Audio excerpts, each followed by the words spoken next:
That was the record before us, and here we are, pre-recorded, because we did this a few weeks ago, because we're not here at the moment, are we? We're away in that. I'm Ricky Gervais, with me Stephen Merchant. Hello there. And Karl Pilkington. He's not actually with us. He'll be in some of the best of clips that will be coming up shortly. Yeah, this is just us, isn't it? This is just us. We did this. When did we do this, Rick? A couple of weeks back. Hold on, what is it? It's the 27th today. Yeah. I enjoyed Christmas. I loved Christmas. I loved Christmas. I had a great time. What did you get?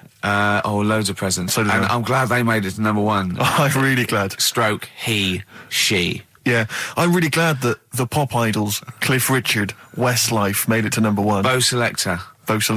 Yeah, just delete that. Yeah. Okay, well, we're going to play some of the best of, some of the greatest moments of the last 3 weeks. Yeah. Ever heard on XFM 104.9. What about this? Do you remember this one? Oh, which one is it? All right, so here's the first bit. XFM 104.9, Ricky Gervais, Steve Merchant, Karl Pilkington. Tell us about this monkey, Karl. You're going to love this one, Steve, right?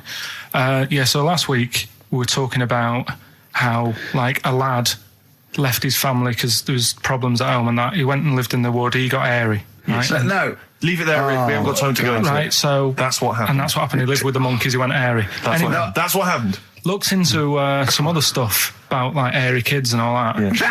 Yeah. Came across this story about a bloke, right, who worked in a zoo. Oh, dear. Right? So... Trouble's brewing. Loving his job and that, but it's quite a lonely sort of job because you don't see many people. You're just dealing with animals all the time, right? Ooh. So anyway, he gets a bit pally with a monkey because it's the closest thing to a human. Well, that ape is. Right. Yeah, but you can't really go that close to apes. It's dangerous. What do you mean? What type was it? Do you Just mean let him tell the story. Was it a chimpanzee? I reckon it was a chimp, yeah. Yeah, it was you don't even know, so that's an ape. It was a chimp. Yeah, but it doesnly matter, does it? So he gets pally with him. Right, so he gets pally with him. Did they go on holiday together? Well, no, I mean, it starts off just checking each other out and, probably sharing lunch and that together. Yeah. Right? Anyway, this goes on for a while. They're getting on well on that. And then after a while, right, the monkey starts sort of imitating him a bit more and sort of walking upright. Oh, God. Yeah. Right?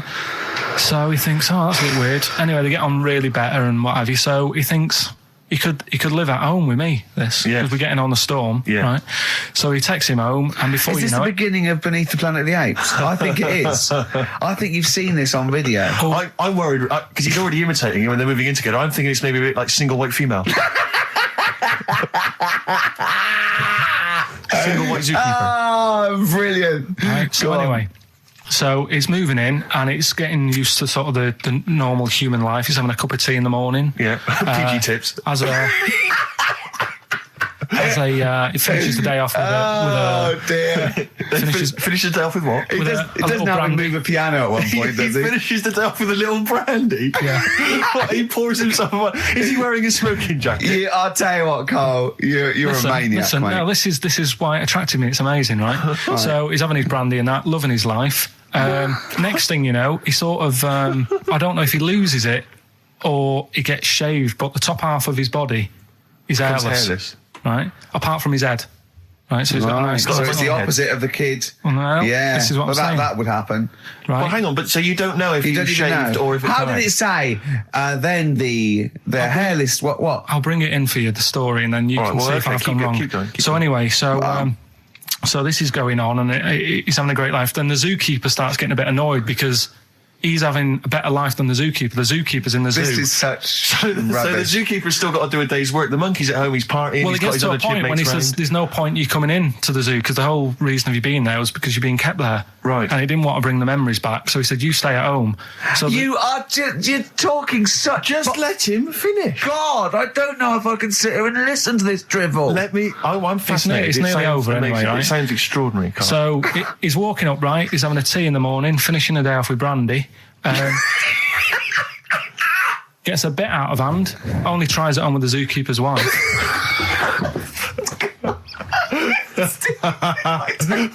Make him go away, Steve. How does he do that? Well, because he's around humans a lot, he becomes a bit of a charmer. But what is it that he could do to seduce her? Pick fleas out of her? He didn't say. He was built. Yeah, he was well done. What about that? What do you mean, what about it, Karl? It's obviously not true. I don't understand how... I love the fact he becomes a charmer. He's got better taste in brandy. Exactly. And what was it that he was doing that seduced her? I don't know. I thought maybe because he was at home more than the zookeeper was. But what would he be doing, Karl? He's not going to be talking with her. They're not going to be playing Trivia Pursuit. Maybe she liked the silent type. He didn't go into that. He just said that's when the trouble started. Karl, play a record. Right. Is that what Suzanne did when she brought you in? Ricky Gervais, Steve Merchant, and Karl Pilkington. Not done a lot. Maybe you should earn your money as you get to Mondays off for this 2 hours of nonsense. What are you on about? I've done loads of stuff. Yeah. Well, same old. Yeah. Let's have something new, something fresh. Well, I've been looking around, right, on the internet for stuff. Yeah. On the internet? Yeah. Your Bible, where you get all your information about the world and the universe and morality from. And you know, like how I always say to you, I don't really read that much of it. I just read the headline. Perfect. Right? Yeah. Anna Nova have sort of nicked that idea to grab you. Nicked what idea? Well, to sort of get to the meat straight away at the top. Do you know what I mean? The headline to the story and everything. What? Right, these are stories. But the headlines already existed. That was why you thought that was going to not like this, though. All right. Headline. Well, these are all headlines, right? Vibrating shoes could stop elderly falling. Do you know what I mean? Oh, God. You don't Vibrating shoes could stop elderly falling. Yeah, that's the story. You don't need to read on. That's what I'm saying. Well, right? could you read on anyway? Can't be bothered. Read on anyway. Well, you have a look at that in a bit, right? So what this is frustrating radio if you're sitting at home. No, well, it's not on. They've turned it off. If you want to know more, you know where to go. That's what I'm saying. That's what they should do in the news. Get the news done in a minute. There's a good story about Iraq. Right. Bong. Right, Look it up. Look it up on the internet. Right. Anna Nova. Give us another bong. Bong. Family sick of living on Butthole Road. Oh, brilliant. Bong. Man wears same shoes for 60 years. Oh, bong. This isn't that good. Some fella pulls a train with his teeth. And in lighter news. I remember that. Joe McDonald, this is very good. And the last one, man fails to break clothes pegs on face record. She's always good. Well, that's the one I did read on about. I love that out of all those. That's the one he read on about. Go on then. Just why is that news? He fails to make a record. So did I today. I know, yeah. I failed the long jump record today. Yeah. Didn't even take part. No, I was rubbish. But what are the rules on world records and that? I don't know if there are rules. There are certain things you can't. I mean, it's the Guinness Book of Records, isn't it, really, that's the arbiter, isn't it? Yeah, but is there anything, if you said you wanted to do it, would they say, well, you can't do that? Yeah, they've stopped some gluttony records, obviously things that are in danger. It's anything that's illegal. Yeah, anything that's immoral. Yeah, like that American serial killer that just got discovered. Yeah. Having killed 47 women. I don't think he can make that into the Guinness Book of Records. No, because people would be trying to beat it, won't they? But there was some other story about a fella eating watches and that. That can't be good for you. So why don't they say, look, don't do that, do something else? He wanted to stay regular. Do you know what I mean? Though? I just wondered. What do you mean he was any... eating watches? He just said he was eating watches. He got about 3 in about a minute. How could he time it? Do you know what I mean, though? Something I watched the other night, that was just good.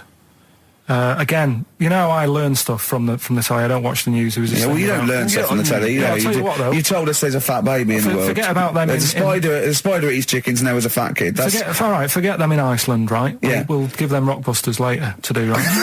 Iceland! But what's the name? I'll tell you what is interesting, Steve. I didn't know that much about it. Autism. Okay. Oh, good. With some more entertaining stuff on XFM 104.9. No. Just to cheer up people. Go on, then. What? Go on. No, right. Have you heard about it, Steve? What autism? It scares me to death when he comes up, when he touches on a serious subject. We've been talking about wheeling a dead pope round, the Chinese don't age well, and ginger people are hated. And now we're going to touch on a really... I mean, no, I said, my heart's in my throat. Go on, Karl, then. Tell me your insights to autism. Right, well, there was this... Again, Channel 4 coming up with some good stuff at the moment, right? It might have been Channel 5. But what's the name? It was it's the attention span that I like. Oh. These people who they've got like this autism thing going on. Yeah. And they sort of take in a lot of information. They get sort of they get so into it that they know everything about that subject and what have you, right? And there was this lad who he knew everything, right, about EastEnders. Right. He sort of the cameraman was saying to him, so you know why EastEnders and that. And he said, I don't know, I just like it. And he said, I remember when I first watched it, it was a Thursday, it was 5 to 8. Pauline Fowler walked in.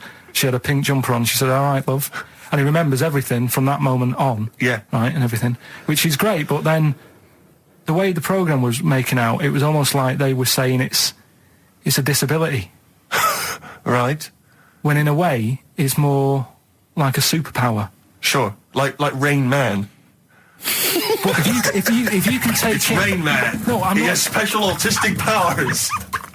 Oh God! We must send for Rain Man. I don't know what to do. So I don't know what to do. he would be a But great there's contestant other on Mastermind, things. sort of autistic Sorry. Mastermind. He'd Well, be what I'm dynamite. saying is, don't be watching EastEnders though. Sort of, why didn't they give him an encyclopedia and say, get into that? Sure. That'll be useful. Yeah. Keep him away from EastEnders. Wasting his time there. But I don't think it is a disability. No.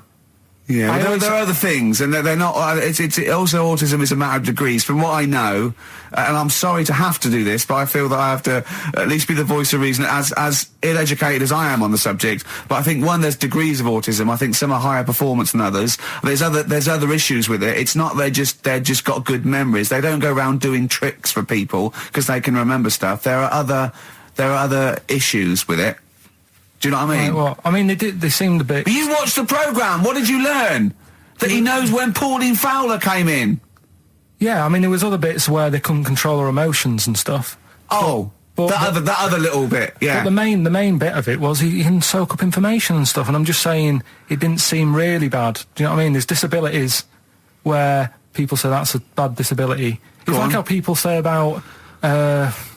This is brilliant. This is just like this is amazing to be in a room with this man. It's incredible. You just wind him up and listen to what comes out. And I'm going to sit back now. I'm not going to defend you or explain anything. Just go on and tell me about the other disabilities that are worse. What I mean is how people can sometimes easily get mixed up. How people are scared of like a cyclop. When at the end of the day, he's got a disability. A bloke. Who's scared of a cyclop? No, it's apart just from Jason and his Argonauts. Where's this cyclop that you're scared of? No, I'm just saying in history and in books and that. No, not in history. History happened. Yeah. But what are you thinking of? You're mixing history with Greek mythology and Roman mythology and every other type of mythology. What do you mean there wasn't really a giant cyclop that went round picking up ships and throwing them around? That's not history, Karl. Do you think Batman's history? No, but it was ages ago, wasn't it, when we were sort of forming... No, I'm not saying it didn't happen ages ago. I'm saying it didn't happen. Well, it might have done. I mean, what's so ridiculous about a fellow with one eye? In the middle of his head, and he's big and scary and lives in a cave. Why is he scary? Because what if he had 8 eyes, I'd be scared of him. At the end of the day, he's got a disability... we'll talk about it in a bit. 4.9, I'm Ricky Gervais, with me Stephen Merchant. It's the best of. You've been voting in all week, sending your emails, so here's the clips that you wanted. Go on then, do a film review, quickly. Right, well today on film review, we're doing classic films, and today we're looking at Elephant Man, John Merrick, one of his better pieces of work. It's a sad film. I've never really been able to watch it all the way through. Sorry, John Merrick's better piece of work was him being the Elephant Man, played by John Hurt. Yeah. Go on then. Sad film. When I was younger... Tell us a bit about it. What is it about? Who's John Merrick? It's about a fella who's got a funny head.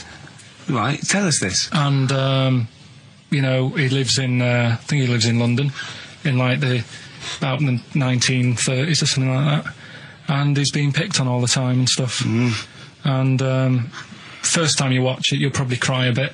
And then the second time you watch it, you're just sort of thinking, God, that would be bad. Sort of having a head like that being picked on all the time. Then the third time you watch it, you might think, how does he get his jumper on? Then, I don't know, I'm probably bored of it the fourth time. but it's well worth watching. So Elephant Man. Brilliant. Yeah, see it. Brilliant. I think if you want to get on TV, Karl, you'd be better as the subject of maybe like an omnibus documentary. Living with Karl. So we'll move on to this next one, right, which is brilliant.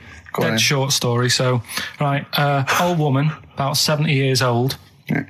She's normally fit and healthy and stuff. Nothing wrong with her. She's having a good life. And one day, she goes for a check to the doctors, just to check herself out, because she's getting on a bit. He says, take your clothes off and that. So she does, and checks her out, says, yeah, you're looking good, turn round. He said, oh, God.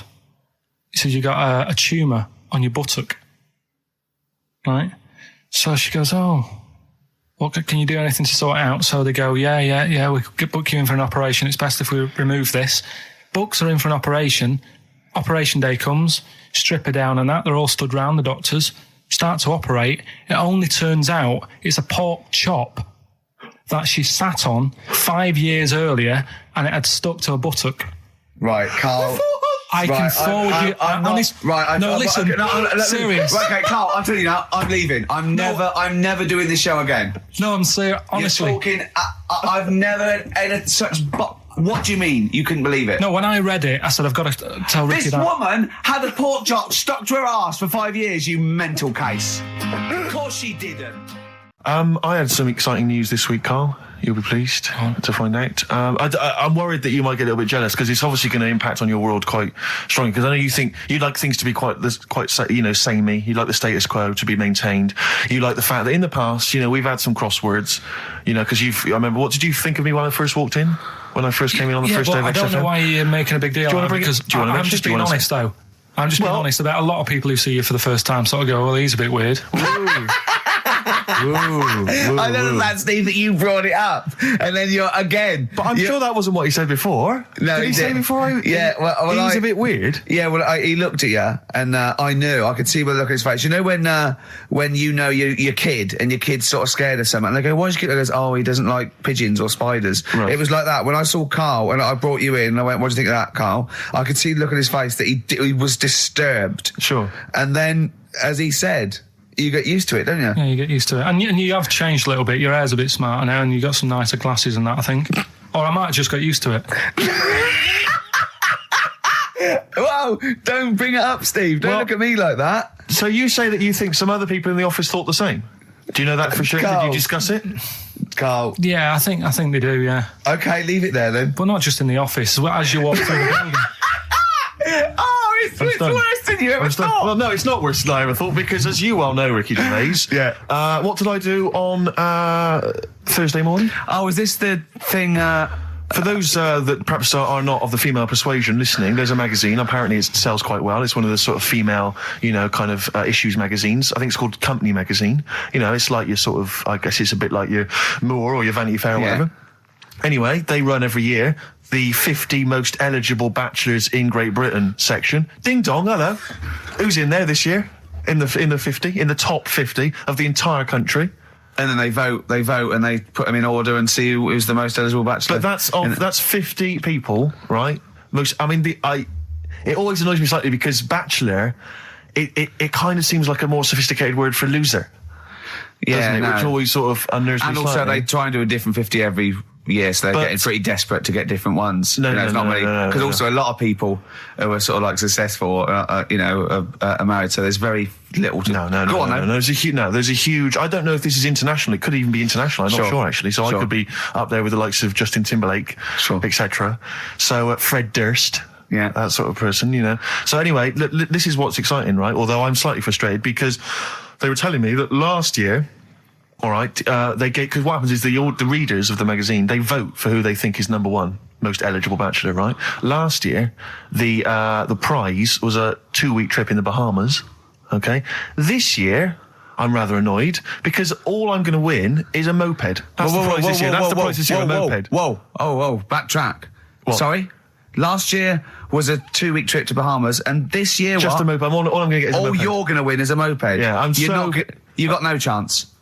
You've got no chance. Who else is in it? Well, I mean, I don't know lots of people you'd never heard of. I know Duncan from Blue. Dean, so you're second to him at least already. I imagine you're going to come behind the other 49. No, because there'll be people voting for me. They get to vote for me. Yeah, Steve. They'll see my photo and then they can vote for me. Yeah, according to Heat, I was 22nd most sexy man in the world. I better take that helmet back. I would. It's that thing, though, you see. This happened years ago to me, right? When, you get pally with someone and then you wind each other up and then there comes a time when you just go over the line. Yeah. Right? What happened? Well, it was this lad called Anthony, right? He was my mate. Yeah. And we used to sort of always have a little fight in the toilet and that. Right? Sure. Punch each other. No, I want to wipe it. And the punches, used to get harder. Yeah. And stuff. And then, so he hit me harder. Turned out into a proper fight. Yeah. I chipped his tooth on the sink. Right? Right. This happened at school, and it was time for assembly, and I thought, and he's in the toilet crying. I thought, go to assembly. There's police in there in the assembly that day telling people about unnecessary violence. And you thought they were there for you? So I'm like, oh no. Anthony's going to come in a minute, like crying with all blood coming from his mouth. So I'm going to get arrested. Yeah. Did you go running and sleep? That was an example of... Yeah. I mean, it kind of happened because I went out with a girl who he fancied. How old are we now? About 8 or 9. I think that's out of order, going out with a mate's girl. Yeah, but she didn't like him. He had, like, big ears and that. He had no chance. You're so such a dish. No, but do you know what I mean? All right, I haven't got the looks like I used to. Sure, when you were 8. But that's before the stress of, having head squoes and that sort of thing. I have aged a lot since. Having your head squeezed. I love your own grammar. I know, that's the past tense, is it? Squeeze or to have squeezed. Oh, he did squoze his head. Yeah. Oh, brilliant. So, what about a bit of Bowie? Be my wife. Karl, I'm asking you. I think we can squeeze that in. Be my wife, Karl, come on. I'm Ricky Gervais, with me Stephen Merchant and Karl Pilkington, our producer. Right. In inverted commas, heat put. Yeah. They know. How are you doing, all right, Karl? Yeah, didn't they also write something about me bald round head? Yes, perfectly round little bald man head, they said, so... Because you need to know that when you listen to the radio and that. Really matters what my hair's doing.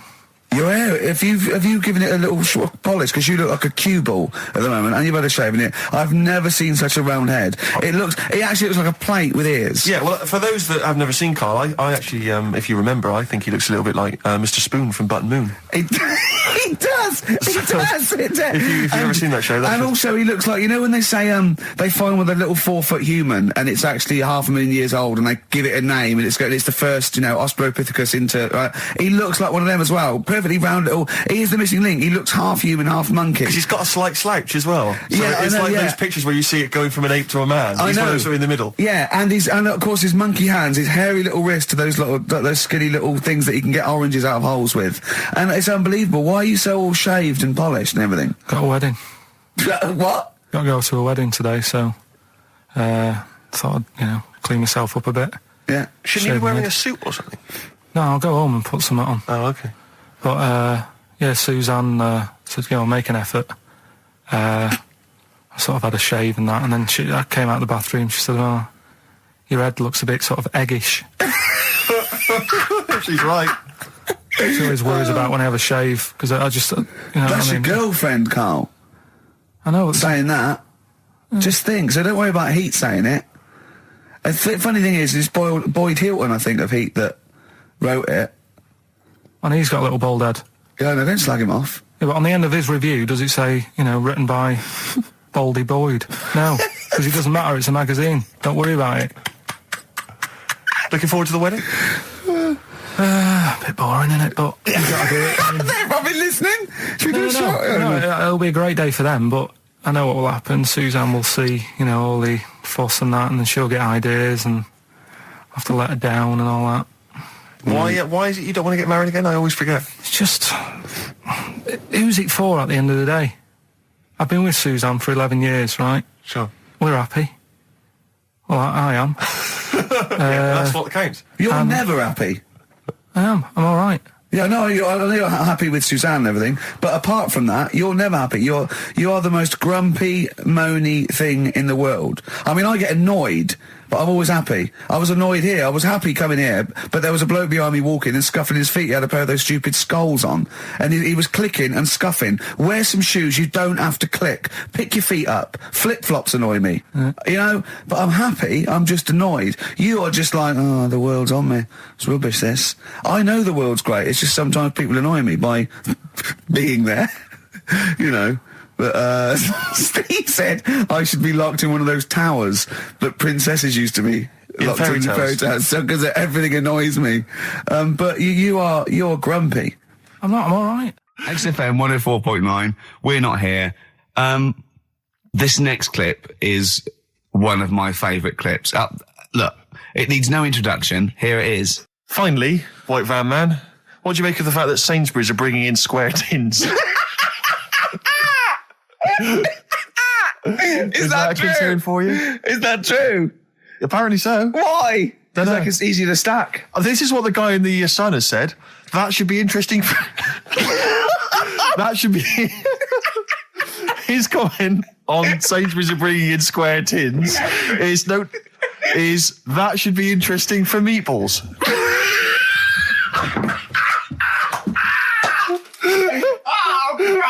Ricky's just collapsed on the floor. Let's just play a song, Karl. I don't think even you can top that.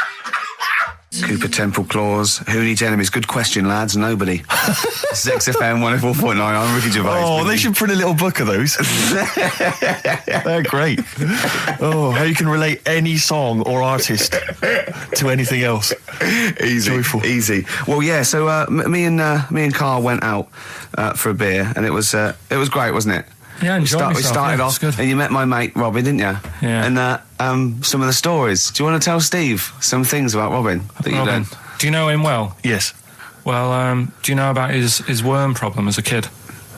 Go on.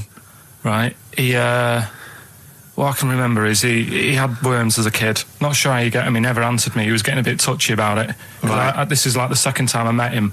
I think he was a bit annoyed that Ricky told me about his problem. What yes. Now straight away, you not being there, instinctively, what do you think went on with this story about worms? My suspicion is rather like when you told a group of people that Robin had once suckled milk from a cow's udder. Did he mention that as well? Yeah. My suspicion is that, like the cow story, the worm story is not true. But why would he get so sort of uppity about it? Well, imagine if that wasn't the first time he'd done it. Imagine if he did that every single time he was with somebody for the first time and Robin was just met them. He will tell that story to anyone. But they do say there's no smoke without fire. Robin. I also told him that the way Robin cured these worms was because the doctor told his mother, right, to hold a piece of ham or cheese near Robin's anus so the worms would come out for the food, and he believed it. I'll tell you why, though. I said to Robin used to sit on spam to try and get the worms out, and he believed it. But Steve, right, do you remember that story about 3 or 4 years ago where there was some bloke in the army? He went away to somewhere, Vietnam or whatever. He was messing about in the woods.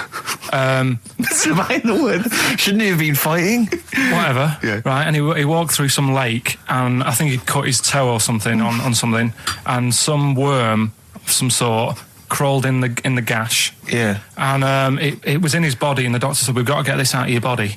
So what they did was, they said, right, the thinnest part or something of your body that things can crawl through is on the top of your head. So they wrapped where the skull is. So they wrapped some bacon. No, they didn't. They did. That's right. So he's gone in via the toe. So what we do is, I'll tell you what, that worm's probably heading straight for the head. We'll put a bit of bacon on it. The thinnest part of the body is the skull. Of course, it's not the thinnest part of the body. It's where your brain case is, isn't it? It's the skull. There was a reason for it. And it was like they stuck some bacon on his head. And as ever, the vital piece of information, i.e. the reason, Karl seems to have forgotten. Because the worm was in his body, and they said everyone likes to smell of bacon. including worms. Even a Vietnamese lake worm. They love bacon. Remember last week when I said about the little fella with the bone with no brain, and you were proved wrong? No. Please. No. We were saying it wasn't a little fella. We were saying it was a stillborn child.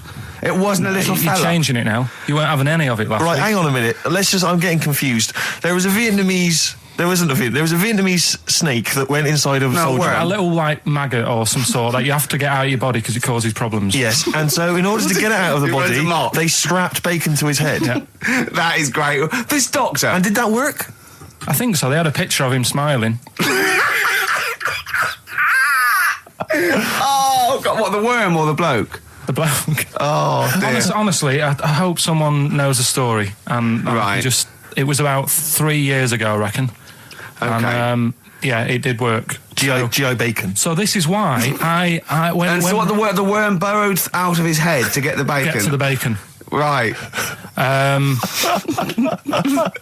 That's great. So this is why when Robin was telling his story, I was a little bit disappointed if it wasn't true. Right. Because in a way, Robin's never been to Vietnam.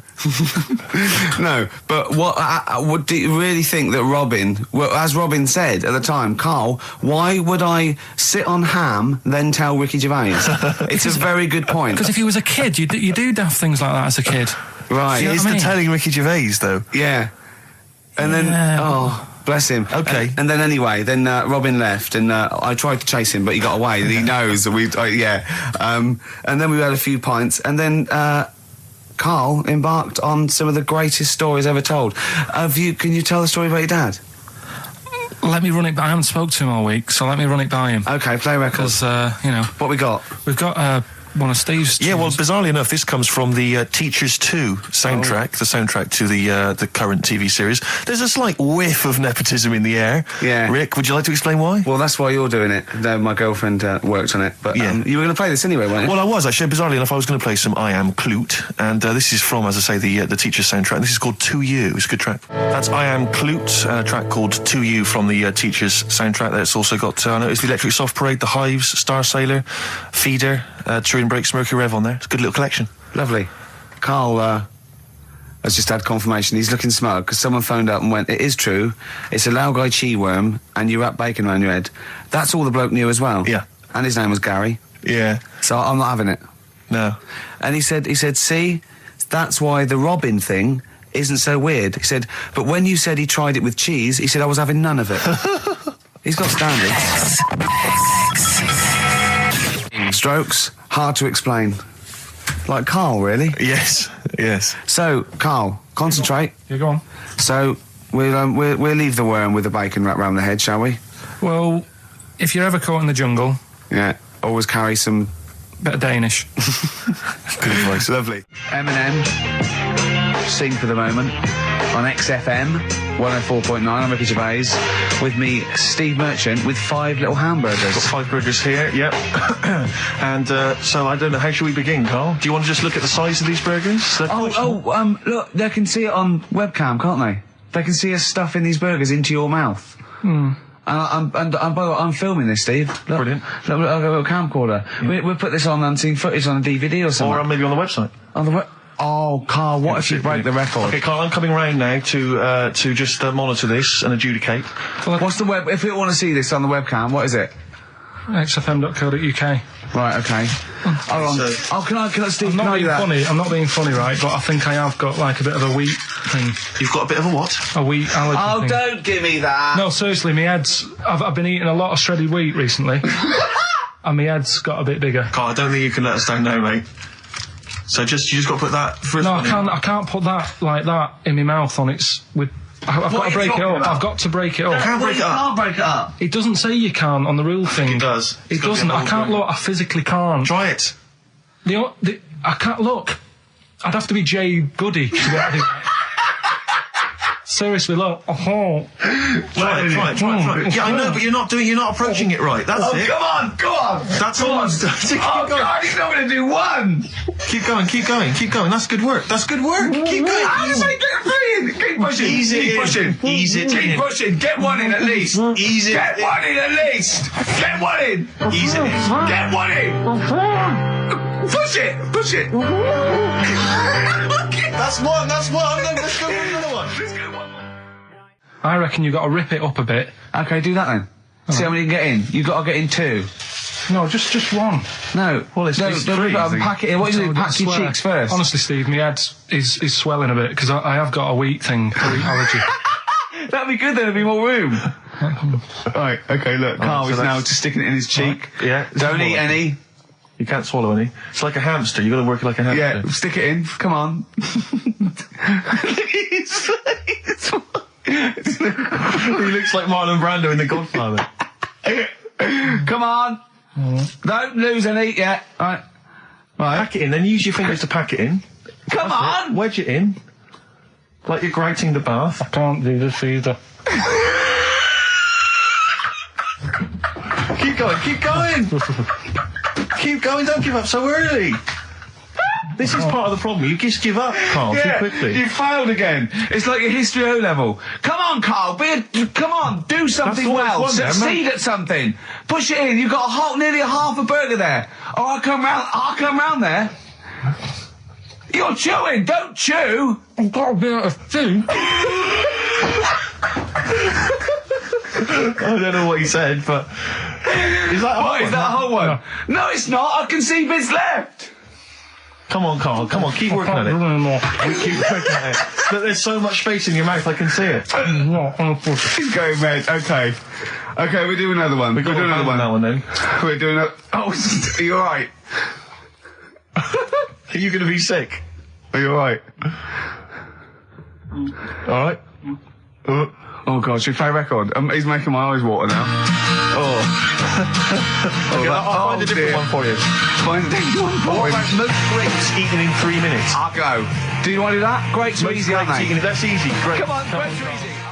Come on, don't make him laugh. He's choking. He's choking. Oh, Karl. Quick! Keep going, Karl. Come on! What happened? Did he just throw up? No! Don't make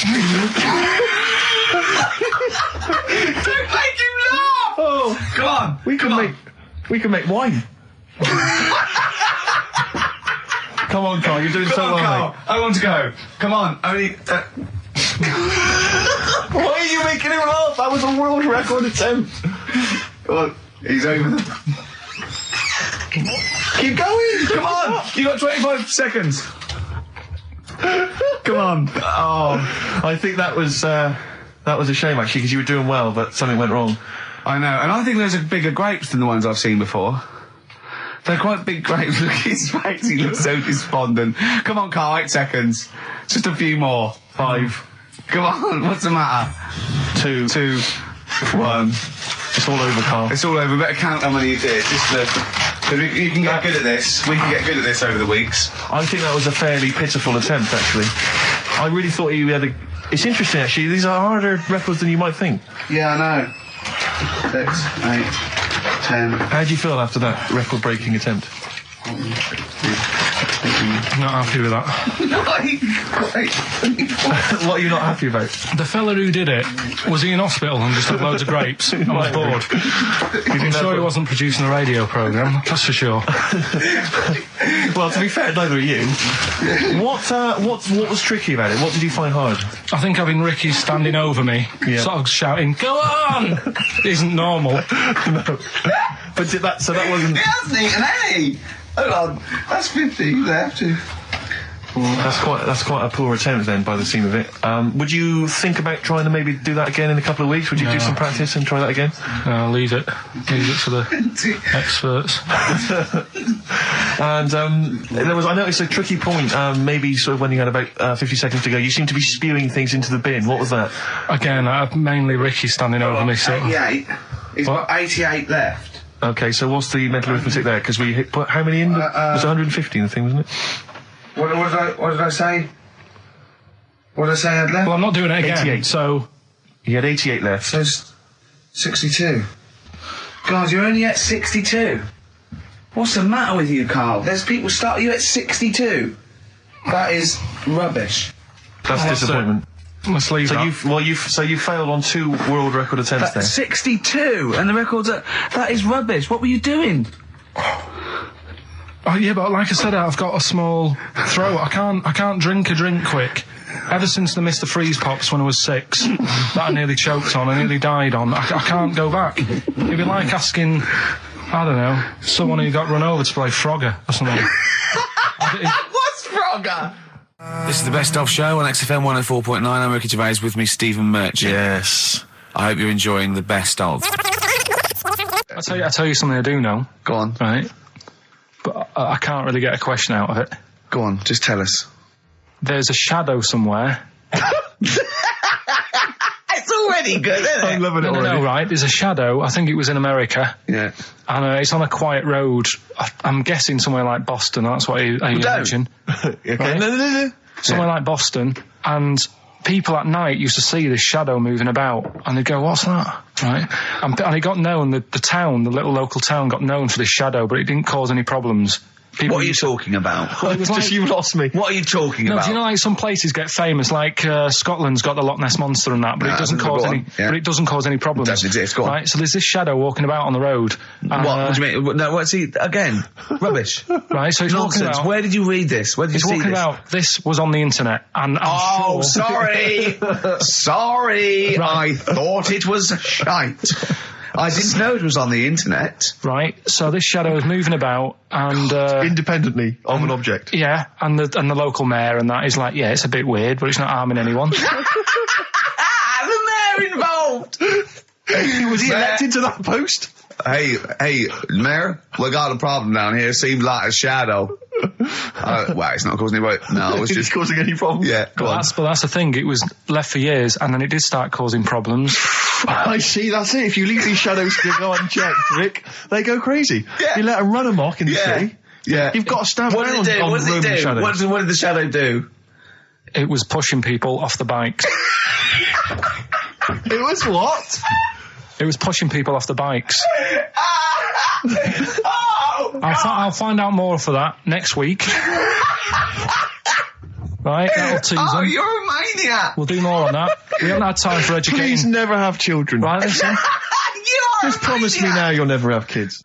Like when you're born, you're a little baby, wrinkly and stuff. When you get older, you sort of morph into a baby again. And you go through the same phases. So when you're young, you buy singles. You get old, you got nothing to do all day. You got all your pension money. What will I buy? Cliff Richard's on the telly. Here's my video, buy me song. You see, that started off as quite a sensible point, because I actually think they do it. But what was all that alien stuff about when you're born, you go wrinkly and you go wrinkly again? So sometimes you mix like normal things that human beings say with I don't know what. Well, look, when you're a baby, you've got a little bald head, no teeth. You get old. What happens? Are you a philosopher? You're an official philosopher. Because, I mean, it sounds like it. Oh, Karl, play a record. You're a gem. You're a diamond. Oh, chimpanzee, that monkey news. Right. There's this monkey, right? Yeah. And it had been, do you know you hear about monkeys being badly treated and stuff like that? Yeah. So, anyway, it goes into this home. It's 14, this monkey. It's called Matty, right? Goes into this home where it's looked after. What do you mean home? Just like just a little monkey home, right? Okay, so zoo. Yeah, kind of, yeah, but they haven't got any other monkeys there, right? What have they got there? They've got just other animals and that, but not that many monkeys. But anyway, because he's there on his own, again, you know... When you say monkey, do you mean a chimpanzee, by the way? Because you usually do. Yeah. I can't believe that journalist thought this was scripted. Amazing.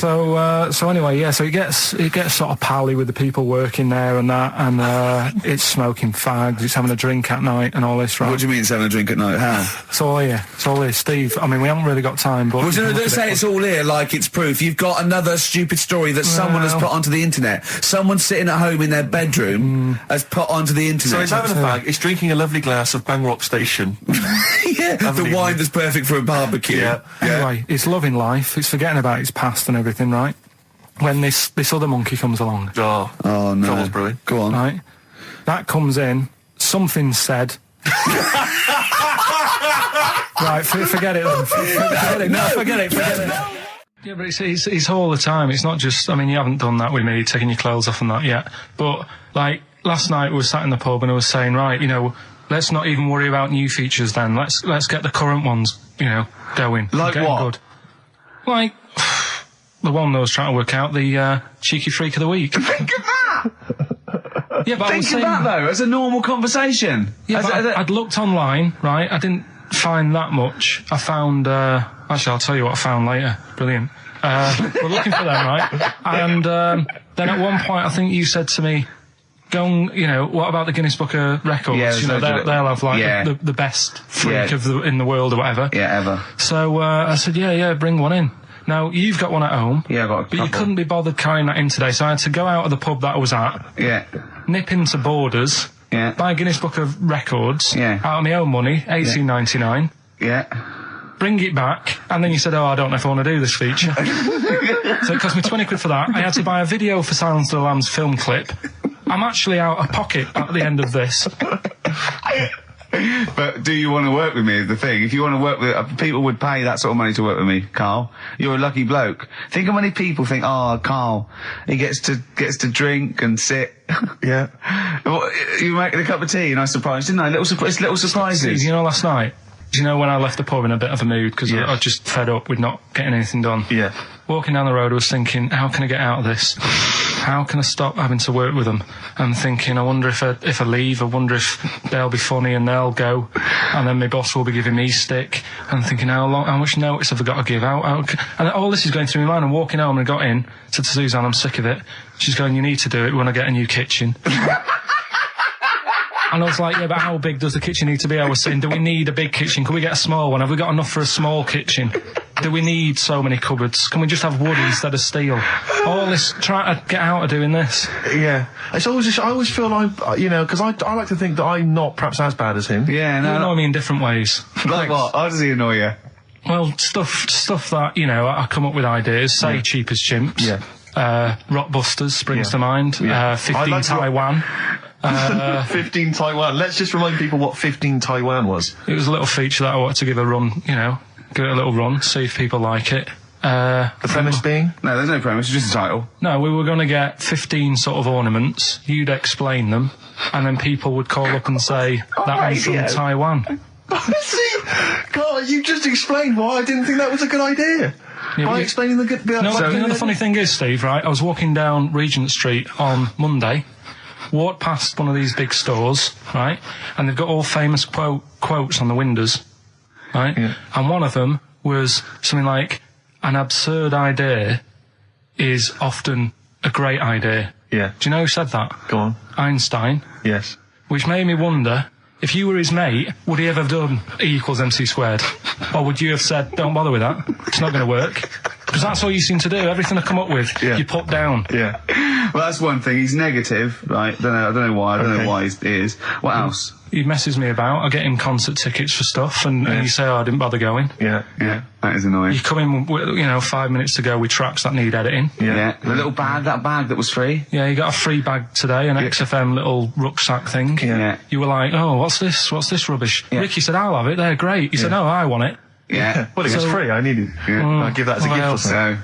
So, I mean, I think on reflection, Steve is probably a little bit more annoying than me.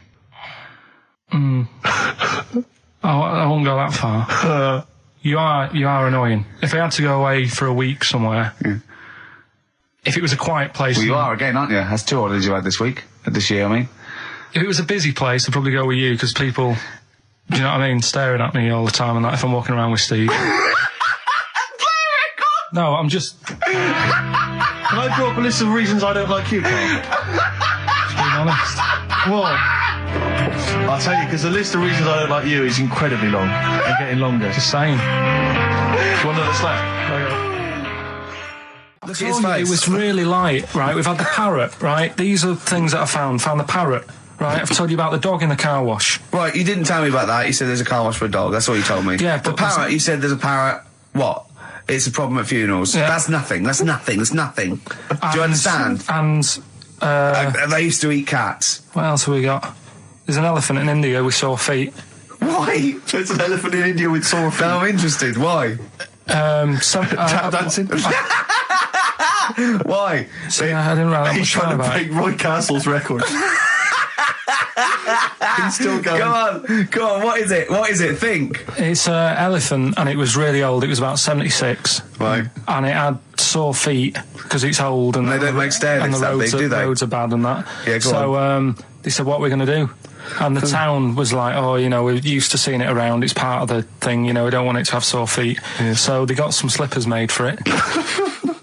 And it had like a picture of the elephant looking happy wearing some slippers. I love him! I love Karl, his world! Where did you see this picture? That was on the internet. Right. That's a lesson, though, for any elephants listening. You know, don't wear stilettos to work every day, because it can do your feet in. So that it's don't elephants have really bad memories? No, they have really good memories. Oh, do they? Yeah. Oh, well, that's good then. No, I just thought they'd forget where they put them. I thought there was something about elephants having bad memories and that. It goes on, where's my slippers? Yeah. I'm sure I left them by the test. So sorry, there's an elephant walking around wearing slippers? Yeah, that's in India. What kind of slippers? Those sort of old man ones with the sort of check. Well, round ones, I imagine. Yeah. Big round ones. There was that going on. And is it happening? Is it happier? I mean, does it feel more satisfying? It looked it. Did it look? How can you tell the elephants, please? What else is there? There was a woman who's had a breast insured for 150 grand. Right. Okay. Any more information there? What? Third party fire and theft? Don't know. It had a picture of her with them, like, you know, out. I just thought, yeah, he should get them covered. Oh. He's done another real joke. Brilliant, that's a proper joke. He's done, look at his little face, he smiles. I'd like to see you on one of the sort of TV panel games. If they could bring back sort of celebrity squares, it'd be amazing as the centre square. Oh, that would be incredible. Or on Countdown in Dictionary Corner. I imagine him in Dictionary Corner. I come up with cat, if that helps at all. Yeah. Memblent. Yeah, what does that mean, Karl? Just anything you want it to mean. What I've got, there's a dog that's got a cough in Singapore because it smokes 20 a day.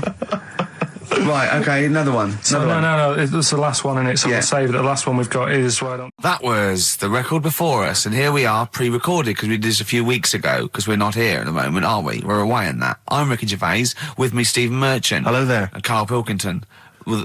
He's not actually with us. He'll be in some of the best of clips that will be coming up shortly. Yeah, this is just us, isn't it? This is just us.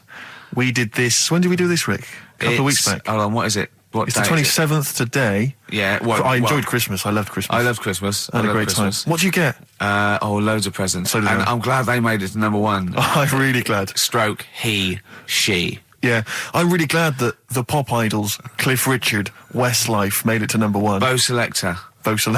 Yeah, just delete that. Okay, we're going to play some of the best of, some of the greatest moments of the last 3 weeks. Yeah. Ever heard on XFM 104.9. What about this? Do you remember this one? Oh, which one is it? All right, so here's the first bit. Right, there was this. This is what it's like about getting presents and stuff, right? With my mum and dad. Go on.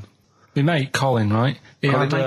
No, Colin Bailey. Oh, right? Yeah. He had a little Sinclair Spectrum, right? Yeah. Computer, which was like the thing to have at that time, right? Yeah. You used to always go round to his house. The deal was not the one you had to play through the window because you weren't allowed. No, that's another lad. Oh right? yeah. This is a different lad, and the deal was he came to our house and my mum gave him a pie, and then I'd go round to his and I'd stay there for a few hours playing, you know, Hungry Horace and stuff like that on it. Sure. Right? Now, my mum and dad knew that I really wanted one of these computers, right? So I waited about a year. Came round to Christmas Day. I thought, I reckon might have one. Turned out they bought me the wrong one. They bought me a ZX81 instead of a Spectrum, right? And Christmas Day, I'm there trying to load the games up. It's not working. I'm thinking, what's wrong, right? And the thing with me, when I was a kid, I used to get quite sort of agitated. This is the moment, right? I found out that it needed a RAM pack to make it work, right? Looking in the thing and it's saying, and make sure you put your RAM pack in the back. And I was like, oh, where's the RAM pack? And my dad's going, I don't know, I've got you the main bit. That's it. So I was that wound up, I just was sick, right? Just sick. I didn't feel sick or anything. I just was like, oh God. Went to the sink, just sick. Because I was that on edge about it. I said, come on, we've got to get one. And my dad's like, Tandy's shut. We're not gonna get anything today. Ruined again, Christmas Day. That was after the year when my train set got blown up by our kid. The following year, no RAM pack. And now you ask me why don't I get good presents? He's scarred. He just I'm gonna die. Honestly, I'm gonna die. He's just been sick. Yeah. There's no RAM pack. Did you get to the bottom of it? Why wasn't there a RAM pack? You have to buy them separate. Oh, It's one of them cons. What do you mean I can't play Frogger? Oh no. So, wasn't there another incident when you threw up? Spontaneously threw up? Through sheer anxiety? I do get it. It's not so much now because I've relaxed a bit, but as a kid I used to be quite on edge all the time with certain things. Do you think that's what happened to your cat that kept being sick? That it didn't get the food it wanted? And it just threw up? Do you remember that? Yeah. God, so they shaved it. No, like, again, I spoke to you in the week, and I had much better things, like when I tell you about Brian Blessed climbing Everest, and for some reason it made him, it played havoc with his belly, and he followed through, and he had to clean up. Shut himself? Yeah, using ice and snow. Why are you telling me that Brian Blessed... in what way is telling me that Brian Blessed shit himself once in any way educational? Because I was saying how he was climbing Everest, right? Right. I give it to him, he's an actor and that, but he gave that a go.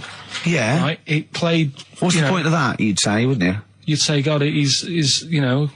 So he's alright. Me doing a boxing match, there's no reason is rubbish, but him climbing Everest and shitting himself... Yeah, he did that. It's commendable. Right, and he's only going to, go and do it again. He's going to climb it again. Yeah, but he might not shit himself this time. Yeah, what's the point in going? Nothing's changed up there. Yeah, good point. Yeah, Should be. Well, it has. They've probably cleared it up by now. Right, but it's slip on it. I can't even read about Brian Blessed. Is it actually true, or have you libelled someone else? It was an interview with him in it. And what did he say? Oh, come on, what did he say? He said I climbed Everest and I played havoc with me belly. Let's talk about it next week. We've really run out now. Oh, you're a fool. 3 holidays Karl's had this year, last year. Yeah. I'd love to have 3 holidays. You've got to start putting the work in there. I had 2 holidays though. No, you had 3 holidays. You went away with Suzanne and her parents. Yeah, well, that doesn't count. It does count. If you book 2 weeks off the firm, you go away and you go, how was your holiday? Go, well, I didn't really count. It wasn't a really good holiday. Can I have them days back, please? My New Year's resolution is to be nicer to you, but well done, sense. You've already broken that. No, but talk sense. Talk sense. You've had 3 holidays this year. And I'm just saying, you're in your 30s now, and 30s is when you should be really putting the work in. That's true enough. To reap the benefits in your 40s, 50s, 60s, 70s, 80s, 90s, and 100. Karl, what's your New Year resolution? What about think before you speak? It's worth... See, I'm allowed to laugh. I'm allowed to laugh at things other people say, Karl. That is a good suggestion. How was your holiday, Karl? It was all right. Right, brilliant. But that I don't see on the ratio of good to bad in Karl's mind. That might be amazing because we never hear him sing the praises of anything. I'll tell you what. Can we have a cracking little tune and then come back and hear about Karl's holiday? I'd love to do that. Let's keep it tight. Love to Tear Us Apart by Joy Division. Now I can't put my finger on it, but that doesn't sound like the original, and it's off a compilation. It sounded a bit fast. I think the vocal was slightly different. If anyone can, put me out of misery, I think it might be in a session of the time or something. Karl, is it a New Year resolution for you? Another one. Maybe when we ask you to get a song, get the original single version. I could be and wrong, not some but obscure session. Yeah, it does seem different, doesn't it? Very odd. Yeah. Maybe we just remember it wrongly. But anyway, that's XFM for you. 104.9. I'm Ricky Gervais with me, Steve Merchant. Karl Pilkington. Karl, you went to Lanzarote. Yeah. People said don't go to Lanzarote. They told you it was Lanzarote. They told you, were they right or wrong? You were right, yeah. Really? Yeah, it's a bit ropey, yeah. Is it? Why? Just, out there. If it wasn't for the volcano they had, it'd been knackered. That's their big draw, is it? That's it, basically. That's all they've got going for them. When you landed, was it really hot? Initially, were you quite excited? You were thinking this is okay? It was warm. It's, we can't complain about the weather. The weather was all right. Sure. You know what I mean? That's what I went for, but it'd be nice if there just was something else. Yeah. What did you do all day then? Did you read your ritual book? No, I didn't read that. I read that book. Do you know the book that I bought and all the chapters were messed up? Oh, yeah. I bought a better version of that. All right. And I read that. Excellent. And then... Did it make more sense in order? Yeah, a lot easier to follow. Yeah. And then we went and had a look at the volcanoes and that. They've got 36 of them to look at. How many did you look at before you realised that pretty much you've seen one volcano, you've seen them all? Probably about 6 or 7. Really? And then when you got to the 8th, you thought, no, I know what this is going to be, Suzanne. This is going to be like a mountain with a hole in the top. Yeah. Really? But it happened years ago as well. It's like, just keep a couple, fill the rest in, tidy it up. Fill the rest in! Yeah, no, Well, getting some builders. No, seriously though. Okay, 4 million tonnes of concrete, please. They're an absolute death trap. Yeah, what do you mean fill them in? Do you know what a volcano is? It's just a hole, isn't it? That's happened. Well, it's more than the hole. It's more a portal to the magma in the centre of the Earth. Back in 1730 it happened, and they still haven't sorted it out. Well, when you say it happened, volcanoes were made a lot longer ago than 1730. No, but the one that did Lanzarote in. Right. Sort it out.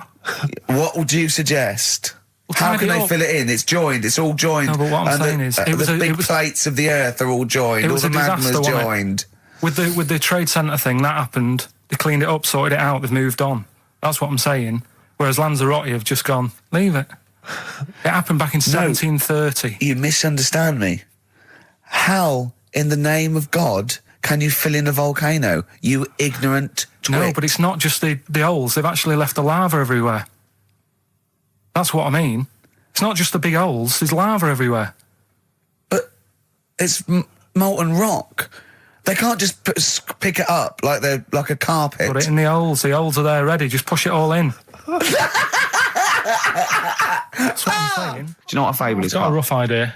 Okay, it's a thing that uses sort of metaphor, analogy, just to explain sort of morals. I mean, they're very very old for a start, and it's all. I'll give you an example of one. A quick one. Oh, the one about the dog with 2 bones. He goes to a dog's got a bone. He sees a reflection in the lake, and he thinks, "Oh, that dog's got a nice bone. I'll have that." And as he goes to get that one in the reflection, he drops the one he's got, and that's one about I think I was told one when I was younger. Go on. I think it was one. This young lad, he's got a dog, right, and he's about 8 years old. And this dog, he's had it since he was about 4, and it's a bit tired now, and he chucks sticks for it, and it doesn't go for it. And he's saying to his mum, "Oh, I want a new dog because this one's useless. It doesn't do what it doesn't have any fun with me." So they say, "Oh no, but Rover's a good little dog. You should look after it." And he's like, "Oh, I don't like it. I want a new one." So they buy him a new puppy, and it's running around, yapping about, and he's loving it, and he's playing around with it in the grass. And then one day he goes to the park and he's messing about and rolling about with it, and he falls into the lake, right? And the little puppy's like yapping at him, and he's going, help me, little dog's yapping. And then the old dog comes and gets his collar, and it pulls him out of the lake, and he goes, "Oh God, why did I forget about you? You're the better dog."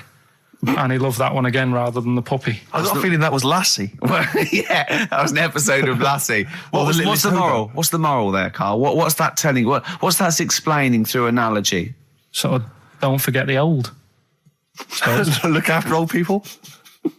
I remember there was one I heard once about a young boy who got trapped in a lake inside a cage. But he loved his trainers so much he wasn't going to get them wet. But even though he had to get out there, and even though he thought that was the important thing because it's material value, he actually drowned, and the trainers were no good to him then. That was Bowie and Waterloo Sunset. Love that. Love the original. Love Bowie. Bowie was my gig of the year. These are my singles of the year. These are our clips of the year.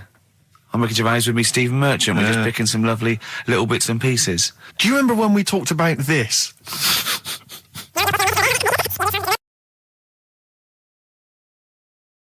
So we just had a text here that says, and I don't know what truth there is in this, as ever, but John says there is apparently a nude bike ride today in Hyde Park. Now, I can't believe that's the case, because I don't think it's allowed, is it? You can't ride around with your veg, can you? I don't know. Why would you want to? Well, good point. On a bike. On a bike, I like the fact that that's what disgusts him. I want. Do you know what? If we did appeal for a nudist to call in, I want a very specific sort. I want a German nudist, a middle-aged man called Helmut. Okay. If there is any, or the closest one to it. So I want a middle-aged man from Germany. If your name is Helmut, you're in. But I'll accept Hans.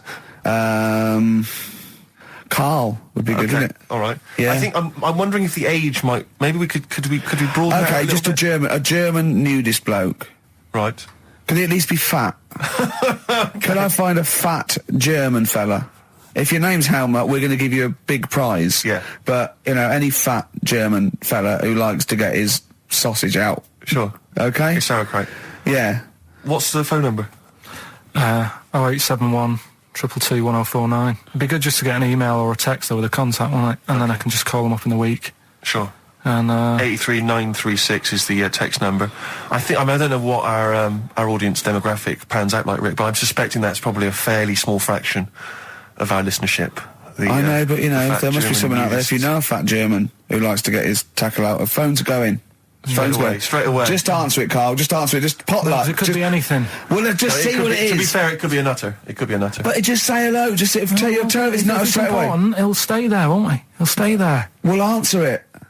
Answer it. Leave it. Answer it. Oh, you see this? It's gone. It's gone. There you go. He bottled it. So, just as well. Well, you took too long to answer it. There's a vicar in Australia who started sort of doing his services and all that in nude. Hot, isn't it, out there? Yeah, Where'd you get the churches aren't. Churches are pretty cold. It was on some website. Of course it was. Yep. Just saying about a vicar and that who's there's a lot of nudists and that who want to get married. Do it, don't mess about with the wedding dress and that. Just snip up. Cheaper, isn't it? Well, I also suppose it's so. I suppose if you believe in God, you believe that that's the way to be, innit? Because Adam and Eve and that. Yeah, but then in Adam and Eve, the shame made us dress up, didn't it? Yeah. Eating the apple and things. Yeah, but God didn't want that, did he? No, he wanted to see it all. He was loving it. He was having a whale of a time getting a life full of all of that, and then the snake said, cover yourself up. Stitched him right up. What exactly is there then? Is it just a kind of moon-like kind of surround with just kind of dust and rock? That's exactly what you see. I was there when the Mars thing went wrong. Yeah. I would have just sent a camera crew there, filmed a bit of that, right, and say, here we are, this is it. Ignore the little coffee shop in the background. Right? This is Mars, because that's where it's like just loads of dust, holes everywhere. Tidy it up. Little round-headed aliens complaining. Whinging. Just like Mars. Yeah. So is there what's the best bit about the holiday? Come on, pretend you're Judith Chalmers. I have been doing. I would have done all. I would have said that. Don't bother. Right. I mean, the hotel was good. Yeah. That was all right. What was that like? It's all right. Just, clean. That's all you want, isn't it? See, that's not quite what Judith Chalmers does. She doesn't go, what's the hotel like? All right, yeah, clean, isn't it? All right. What was it like? What was it? 3-star, 4-star? Did that have a swimming pool? What was the room like? Yeah, had a swimming pool and that. Yeah. Yeah, it's good. I think it was one of the better ones on the island. Okay. Nightlife? Wasn't really. And there was a bar. There was some bands playing. Yeah. Not very good. Food got a bit boring. Yeah. It was always the same food every night, but they sort of themed it and made out as if it was different. So, like, on Mexican night, it'd be chicken with a nacho on it. Right. And Chinese night, sort of chicken with a little prawn cracker on it and stuff. Sure. But that got a bit boring. That's me just turning on my phone because I want to read to you a text that I got from Karl. I think you sort of sum up the holiday in this text, don't you? Do you remember it? I can't remember. Let's have a look. Let's have a little look. Instantly, what did Suzanne, your girlfriend, make of it? Similar view to you? That they should fill in the holes? Yeah, it's just that thing, you see, I went on a coach trip, right? And you go and see the volcanoes. Like I say, there's 36 of them. Yeah. Which, how many do you need? And when we're on the coach going round all these volcanoes, the fella on the front's going and look out your left window at the moment, and there's a volcano. And if you quickly look out at the right-hand side there, there's another one. Right. And on the left, there's just like, all right, we've seen it. Sure. Do you know what I mean? Yeah. And that trip, we'll talk about that trip in a bit. Right, this is the text I got from Karl, right? All right. Been up to a volcano. Been in some dead artist's house who built his house in the lava.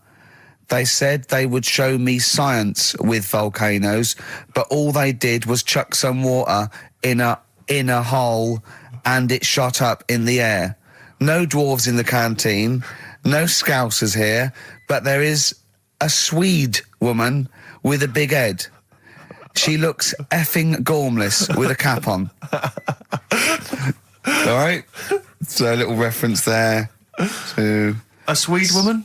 What's that mean? Do you mean Swedish? Yeah. Or she looked like a vegetable? No, the Swedish woman.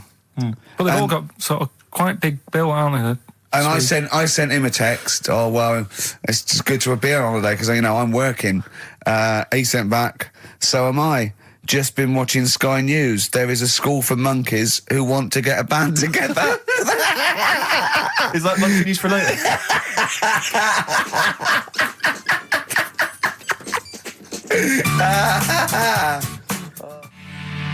Oh My Corazon by Tim Burgess. I can't get enough of that. I love that chorus. On XFM 104.9. Ricky Gervais, Steve Merchant and little Karl Pilkington. But it was a nice holiday. Yeah, it's all right. It's just, you know, I went there to relax and that. Exactly. Did a little bit of that.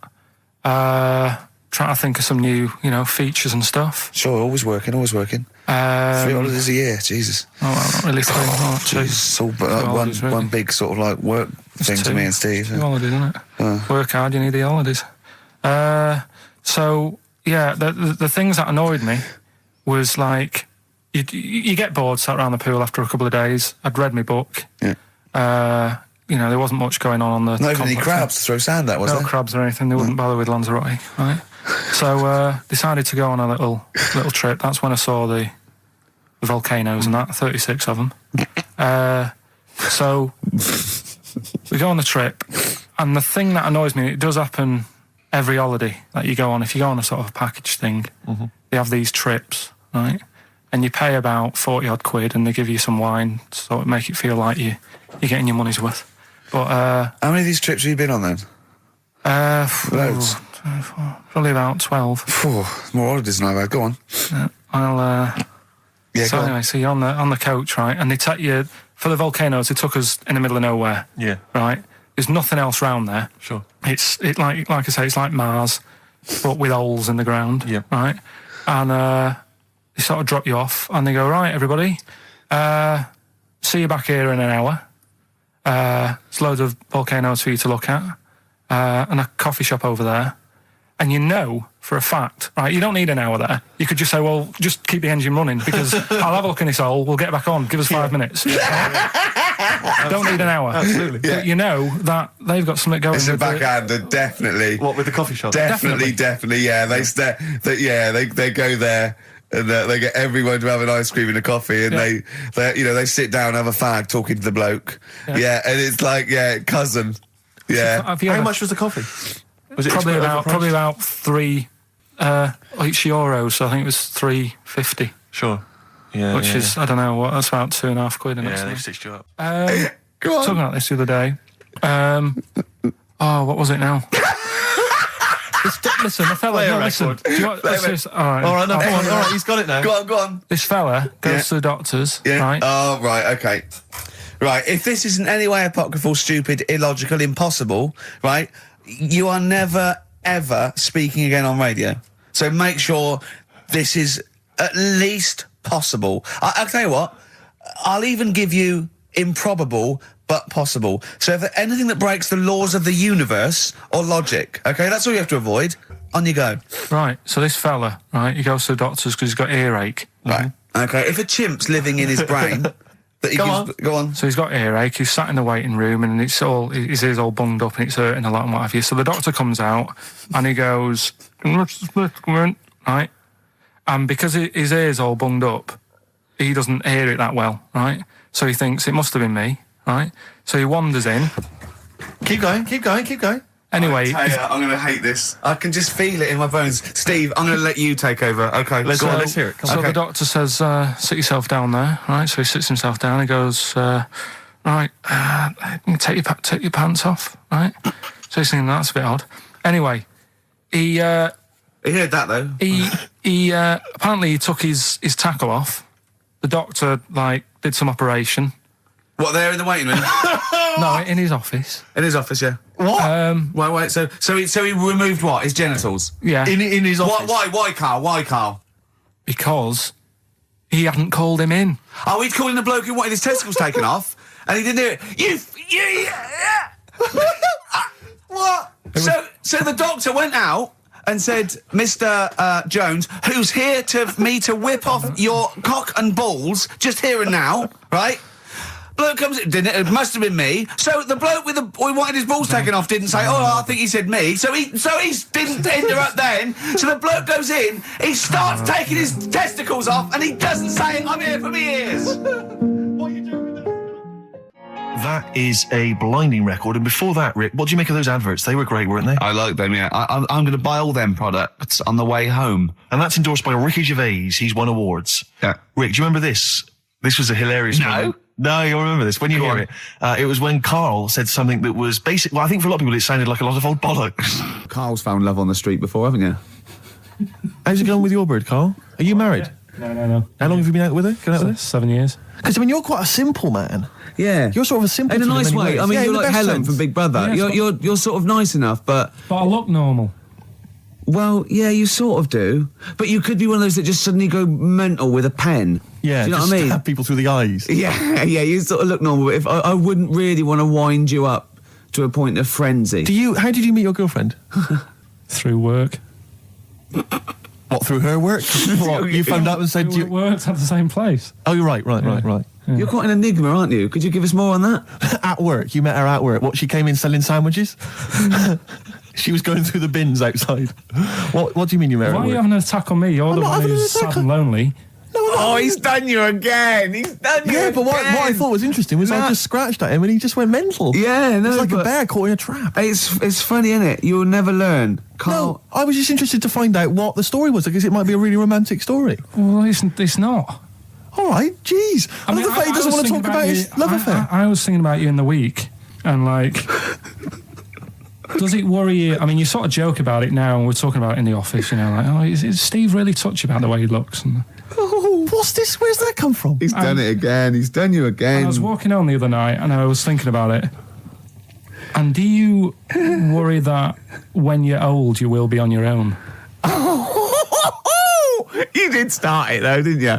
Well, Karl, I'm glad you brought this up. because I mean, for me, you know, a lightweight, frothy entertainment show on XFM on a Saturday afternoon is exactly the place where I want to discuss the desperate, lonely future that's inevitably coming my way. Oh, God. I'll tell you what will cheer you up and forget all that. A bit of Embrace. Oh, one of the most hated bands. I'm a little bit concerned about your toilet discussion. What exactly is your point again? I was just a bit bemused. You see, it's a tricky one. All I'm saying is, right, there I was at the pub quiz. I go to the toilet, not thinking about anything. I try to go, right? There's a little gay fella next to me. I love this little gay fella. Now, the weird thing is, there's nothing stopping him having a little glance, right? Because he's allowed in the fella's toilet. Yeah. Now, I'm not allowed to go into the woman's toilet and have a little look round. Right. So all I'm saying is, should they have another toilet area? What, for gay people? Yeah. And so this would be gay men and lesbians? Is that going to complicate things? Well, I mean, I can only assume. I mean, to what point? I'll ask you a question, right? If you're intimidated, that's a shame. But you know, most gay men aren't looking at your knob. You know that. What do you mean? I can only say that 99.9% of gay men who use a urinal standing next to what they assume is a heterosexual man aren't looking at his knob. And what they're doing then? They're emptying their bladder. No, but the thing is, I can't talk. You're saying like, you know, about would you have one toilet for lesbian women and gay fellas, right? Well, does that mean? Yeah, would it be mixed? Would it just be? Would it have a man on one? That's heterosexual man. One little picture of a woman, other, and then what? What would the little icon be? A man and a woman. A man and a woman. Just having a chat. Yeah. In pink and Doc Martens. But you couldn't mix them, because then what would happen is you'd get people who are going, oh, I'll play up to this a bit. What, pretend to be gay? And yeah, you know, sort of grow moustache and shave their head. And pretend to be a lesbian. Right. Yeah. So, I see. So, people pretending to be gay so they could go in and have a look at the lesbians. Yeah. Right. So that would mean that we need 4 cubicles now, wouldn't we? Yeah, no, this is fine. 4 cubicles. So every pub How now... many toilets do we need at Every the pub's moment? now got 4 toilets. Oh, Karl, bisexuals. Yeah. Now, interesting. Bisexuals. How many toilets do we need now? Call the council. Do you use any? Huh? No. No, because they're interested in everything, aren't they? Because the little bisexual fella will be looking at your knob. Right, with them, Yeah. what you just have a door, you open it, and there's one urinal there, so you can't get a queue. They have to sort of wait. I just thought that, well, why can't there just be a thing between the urinals so no one can look at anyone else's knob? Wait a minute. Just to go back to Ricky's point, what stops, even if we've got the toilet for gay men, what stops the gay men who want to have a look at your willy going in the regular toilet and pretending that they're straight? Most men don't Who is going to police this? Don't wear gay across their No, head. exactly. They don't have a tattoo. There's no branding yet in the British house where they have to declare. So we're going to have to expand this. What so we've do all you- got to carry identity Do you know cards. you can see a gay, can you? Coming a mile off. No? No, I'll just hold it in next time. No. Can you tell gay men? Do you know a gay man? I'd say probably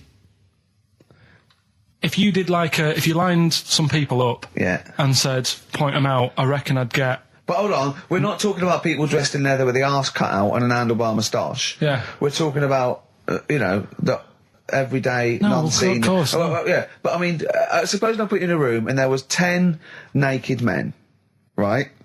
Yeah. And there's 5 gay men and 5 hetero. Could you walk along that line looking at those gay... Am I naked? No, you don't have to be naked. Why would you have to be naked? To catch them out. How would you catch them out? Don't go into it. Don't go into it. Play a record. Ooh, those boys can rock there. That's the Guns with All Their Roses and Sweet Child of Mine. On XFM 104.9. I enjoyed that. Yeah. That was good. It rocks. I hope the audience was playing it loud like us. Yeah. Ricky Gervais, Steve Merchant, Karl Pilkington. Well, look at him yawning. How rude is that? Karl, what's wrong with you, man? Have you been up late? A little bit. Girlfriend was away, wasn't she, yesterday? Yeah, I always have a problem with that. I always have, because you don't go to bed, do you, early? Do you know what I mean? You sort of think, I just always find that thing that if, you're used to living with someone, one of you will go, let's go to bed, then you'll go, all right. But when you're on your own, you go, You just forget to go to bed. I just stay up. Okay, stop eating now, Karl. You've ate all the food. That's just a plate. All right. Okay. Yeah. No, I stayed up and watched, there was a thing on about Dracula. Right. What, Dracula? And I found a flaw in it. Go on. Not the fact that he's the living dead and and drinks blood to stay alive and he doesn't reflect And he can in turn into a mirrors. bat. Well, And you can go on. the mirror thing, you can't look in mirrors, can he? Well, he can look in mirrors, but he can't see himself in a mirror. Yeah. That still doesn't work. Go on. Go on. It doesn't work at all, Karl. It doesn't work. Go anyway. on. Well, Centre parting's always really neat.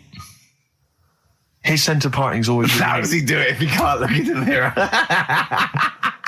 Blood on the floor or something it was called. Rubbish. I love the flaw in the Dracula film is that his centre parting's too neat. How did he do it without a mirror?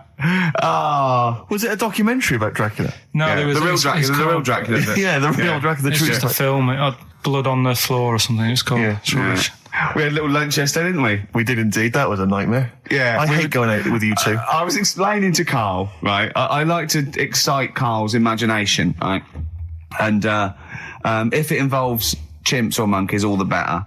Brains he likes, parts of the body, deformity. I know where to, what buttons to push.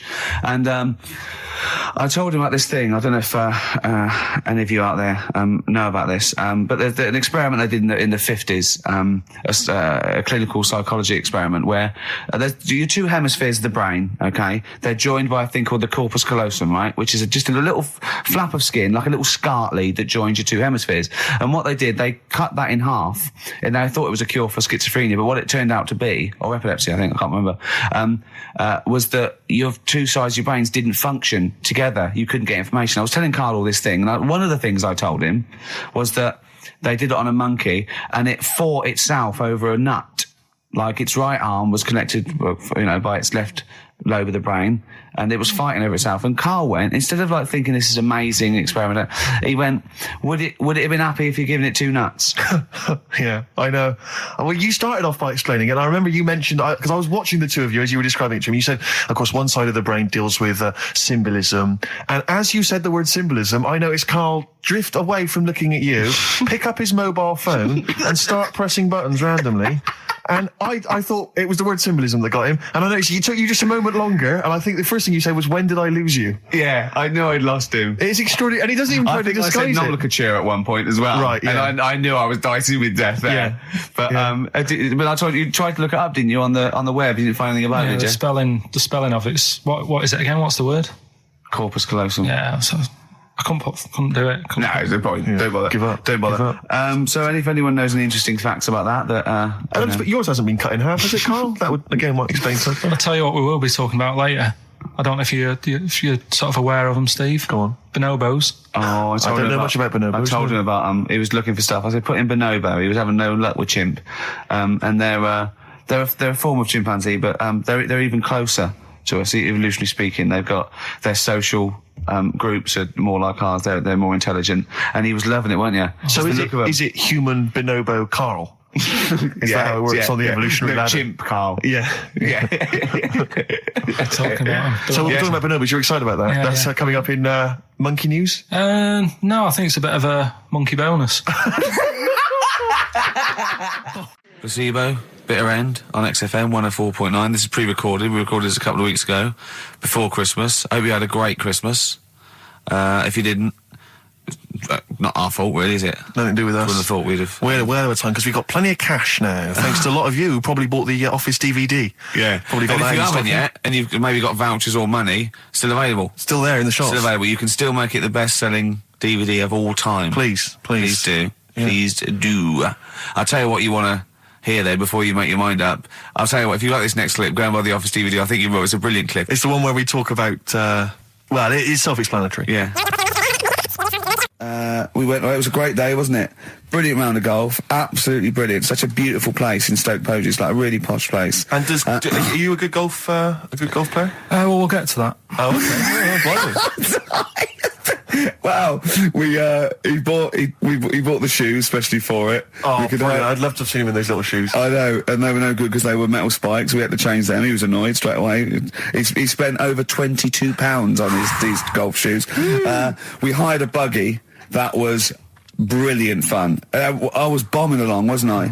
I don't drive, but it was great on that buggy. Well, you've been on a buggy with me, and you were a bit scared. Yeah. What? I nearly killed us once. I was just taking banks and things, but you don't see sort of bunkers, and he'd scream and go, "Stop!" And he'd put his foot down the brake, and then I reversed. At one point, he sort of did a handbrake turn next to the lake, and then we had to reverse, right? And you just flick a switch and put your foot down. He did that without looking. I look behind, there's a big oak tree there. He screams, "Watch the tree!" Right? So Dukes of Hazzard. I kept jumping in and leaving him behind because I had to go to my ball. Anyway, the first shot, I got on my driver. I honestly did one of the best shots I've ever done. It went straight down. It was great. I thought, phew, got away with that, because it's always the first one, because it's a clubhouse and you want to look good. Yeah. So he tees up, and I've been saying, buy some balls. He just got 6 balls. I was going, what if you lose me? I won't lose 6 balls, right? He tees up, right? Whacks it. It goes miles, like right angles, straight into the woods, right? He turns around, he goes, go and buy some more balls. So I'm laughing, because it's like impolite to laugh, but he broke the ice for me, and I was falling around. And then his second shot, I go, you're off a 3 now. If you take another shot, he went, oh, right. So it's his third shot, he puts the ball down. He hits the ground before it and misses the ball altogether. And I was on my back, wasn't I?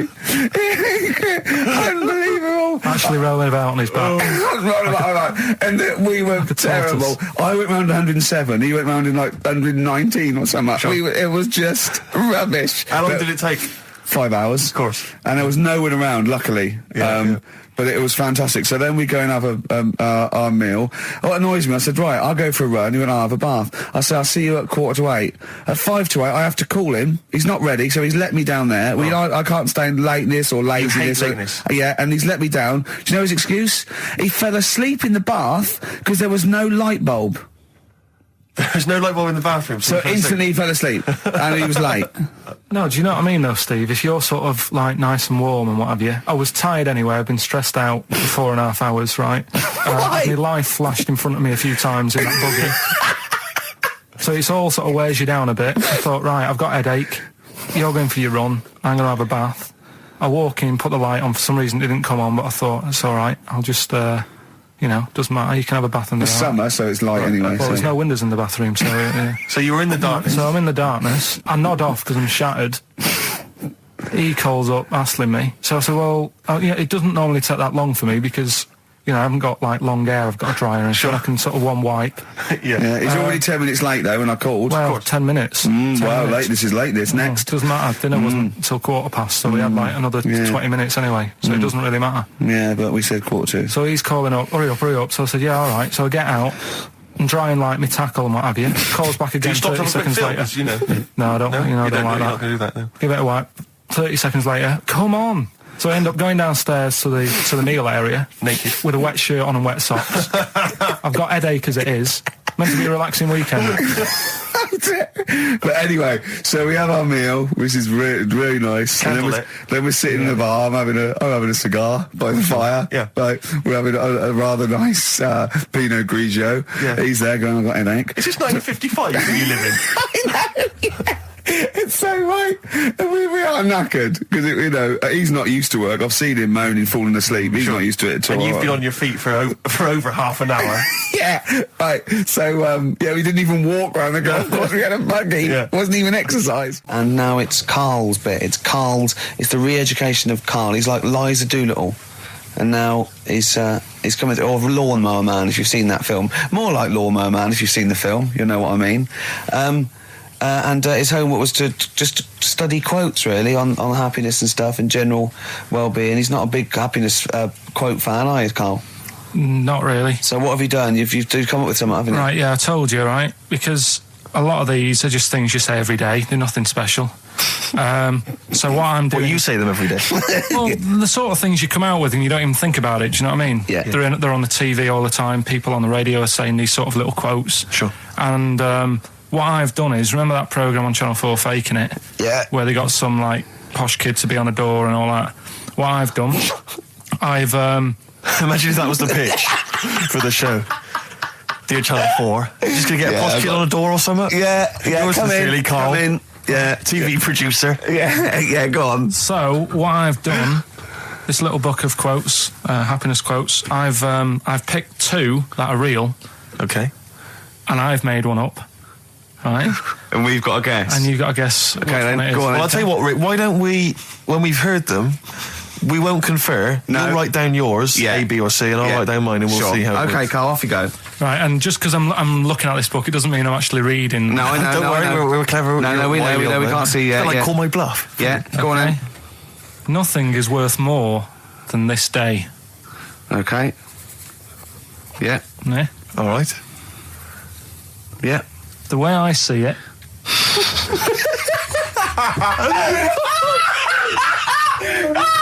Oh God, my head's gonna burst. No, hang on. My head's gonna burst. No, Hang on. this might not be Karl's. It might not be. How do you know I haven't tweaked them a little bit? Yeah, good Okay, point. fair Good enough. point. No, good point. The way I see it, if you want the rainbow, you got to put up with the rain. Yeah, okay. All right? All right, yeah. Okay, hang on. It's not, yeah. Come on. Cat food, Cat food, come on. it stinks a bit. But if you don't put up with the smell, the little kitten will die. Steve, I don't know what to say. I don't know what to say. Imagine this in faking it. Imagine their faces when he says that, and they're going, "Oh my God." Oh. Karl, play a song, mate. We'll have to confer on this one. Right, Blair. Well, that's just amazing, Karl. Just read them again. Two were real, one was fake. Go on then. Right. First one. Nothing is worth more than this day. Excellent. Next one. What does that mean? Well, cherish now, cherish your time. Okay. Because you can't get it back, and you know that's the way I saw it. Carpe diem, whatever it is, seize the day and all that. Okay. If you want the rainbow, you've got to put up with the rain. Yeah, of course. Yeah, rough with the smooth. You know, it's not all plain sailing, but you know, rainbow's beautiful, but it comes because of the rain, which you might not like. So make the most of everything, and good. Cat food doesn't smell good, but if you don't put up with it, then the little kitten will die. Right, now, Carl, that is a good effort. Now, that one's yours. I mean, obviously, right?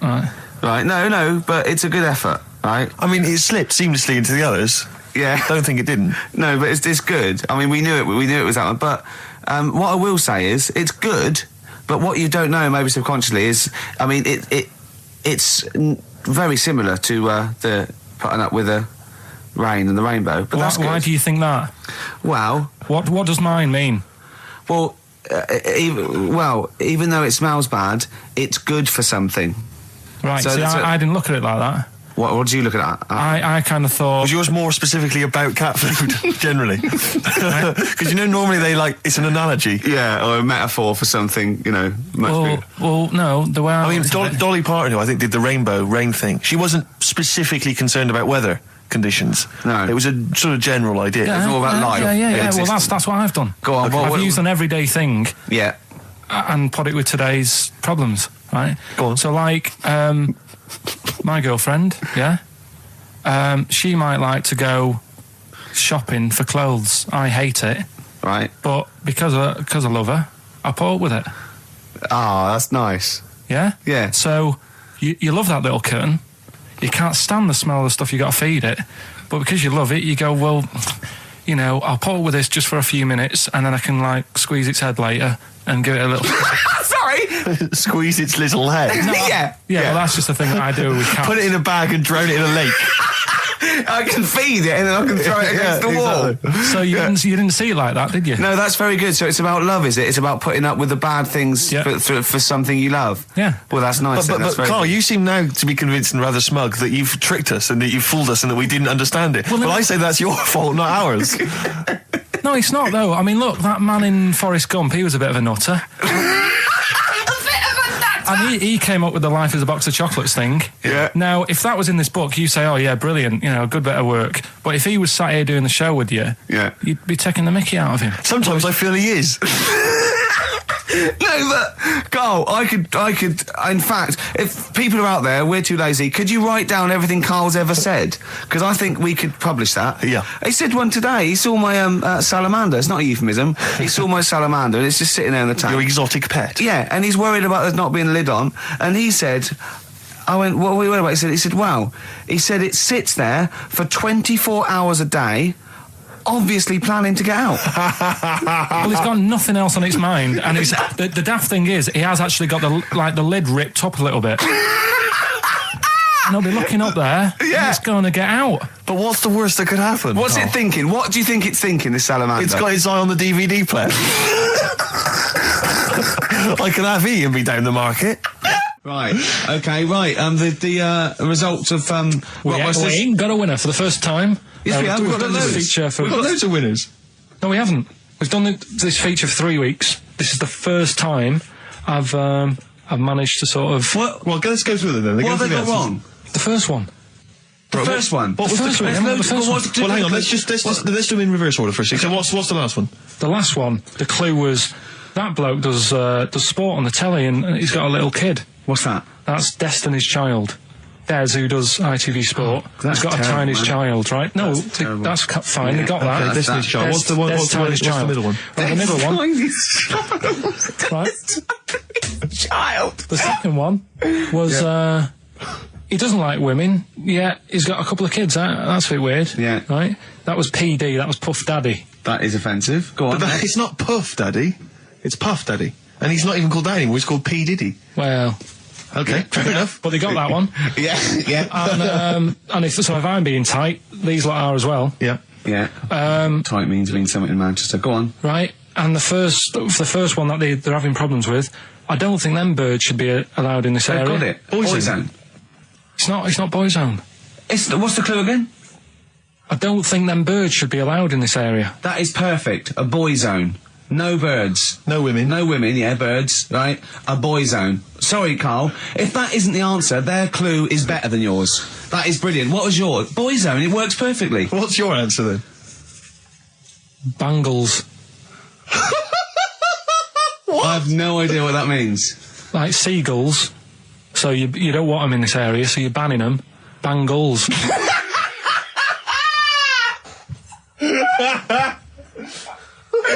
Oh, well, give it to Boyzone, because Boyzone's better. Don't use birds being allowed in this area, it's a Boyzone. I think we should have a rollover. Karl beat them. Karl beat them. You have to use his logic, surely. But theirs works. You can't do what am I thinking. No, that's not what I'm thinking. It perfectly. It works perfectly. I think you've got to give it to the ones that got the Boyzone. Well, how about, right, because they didn't actually get into my head. And my well, heaven forbid. How about we just keep back the David Attenborough, and they can have, I'll chuck in the Hellraiser, right? Okay. And Blondie album and the Madness one. Yeah, okay, pick a winner at random. Pick a winner, Steve. I'm going to give it to Paul Sloman, who got those answers, and he also says, P.S. Karl, you're a moron. So I'm giving that to Paul, and good luck to him. Right, well, he's got a crazy night tonight. If we can rush these over to him, he's got a cracking Saturday night. Well, if I'm a moron, I might get your address wrong when I send them to you. Ooh. Coming right back at you, Paul. Yes. Right.